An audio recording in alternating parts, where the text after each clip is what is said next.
I think the greatest gifts in life, man, is belief and exposure, right? Because a lot of times, for me personally, the reason I say that is there was a lot of moments in my life to where it was people that saw things in me that I couldn't see in myself. And they believed in me in a way that I couldn't believe in myself yet. And I rented their level of belief until I got strong enough to possess my own, right? It's like when you're young and they see you, and it's like even when you start out doing what you're doing, you could be talented, right? And somebody older than you or more experienced than you can see you and know like, oh man, if he did this or if he does this, man, he could be great, right? And they can come to you and say, hey kid, man, you got something.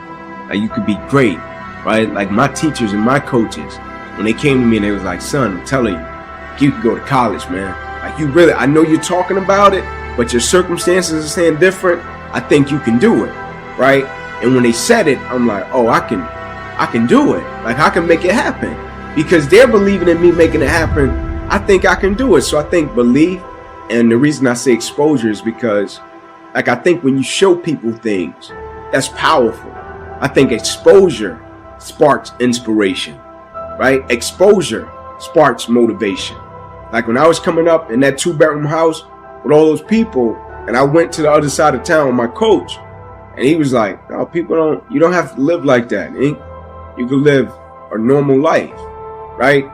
It changed my whole mindset.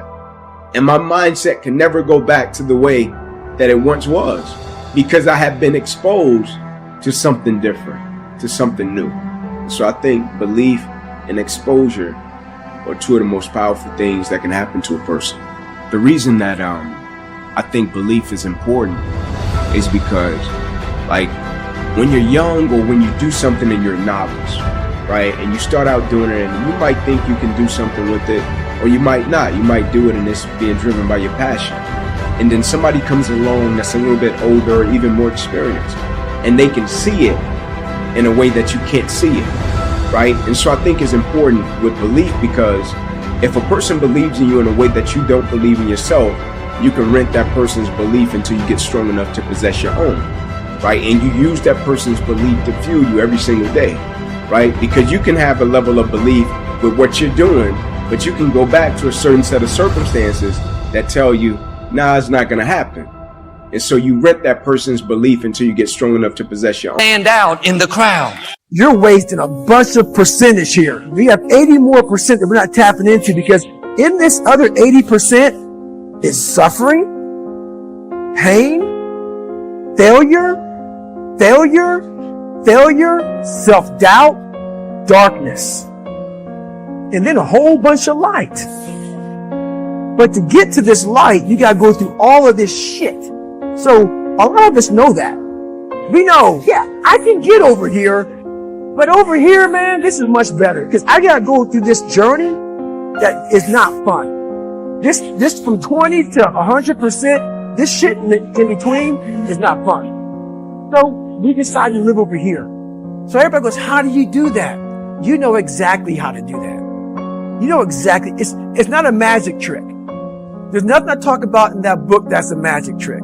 It's all back down to a very primitive mindset of we just have to do. It's like breathing.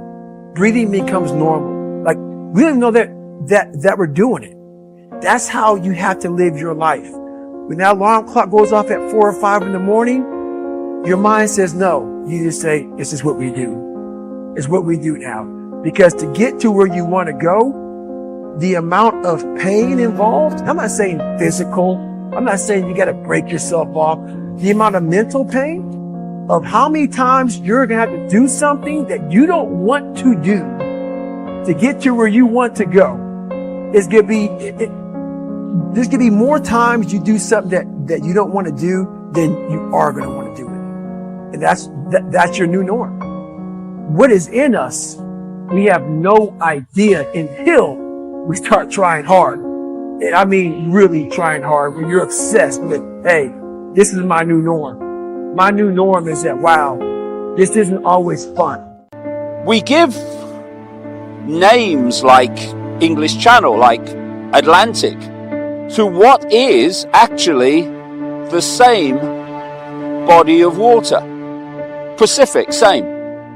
Indian Ocean, same. South China Sea, same. All these different names when everything is one ocean, one sea. And so it is with the human race.